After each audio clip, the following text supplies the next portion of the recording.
right here on the front page. It says, 3 held after Muslim couple beaten to death in hate crime. So from hate speech, take a look at hate crime as well. A Muslim couple in Uttar Pradesh's Sitapur district was allegedly beaten to death by neighbours after their son reportedly eloped with a Hindu woman 2 months ago, the police said on Sunday. 3 people have been arrested and efforts are on to nab 2 others. So basically, the neighbours beat up the Muslim couple because their son eloped with a Hindu girl. So, well, the price has had to be paid by the father.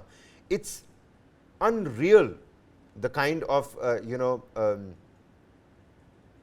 I don't know what to say. People just take law in their own hands. It just shouldn't happen. And this is not the first case. We've seen a similar pattern growing for the longest time now. Well, I think a lot of interfaith couples will find it. What would push you to the extent of going and beating your neighbors? Beating them to death, rather.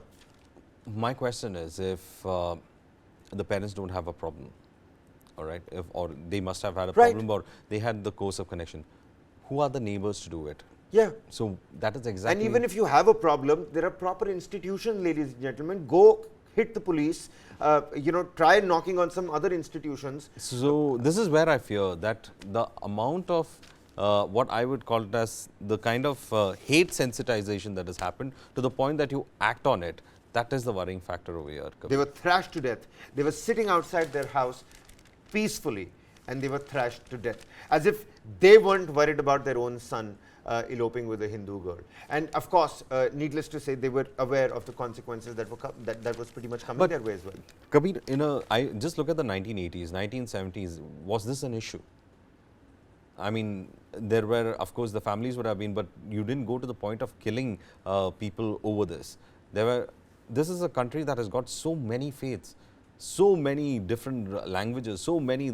I mean, you cannot control anyone from having their own idea about what their spouse should be or what it should be. But if there was some kind of criminality to it, the fact remains is that it is not the law to be taken, the neighbors, for them to take the law to their side and say some kind of justice is done.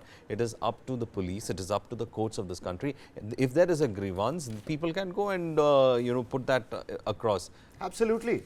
But this is I actually a worrying trend. Does this showcase the explicit power that citizens think they wield themselves, or is it the fact that their trust in the institution has gone down? Vigilante justice or vigilante activism has become a norm, and that is the shocking part of it. Yeah, a cow vigilante will pick up somebody, tie them in a car and burn the entire car, set them on fire, because that's justice, isn't it? Anyhow, let's hope that these 3 people who have been arrested do come to justice as well.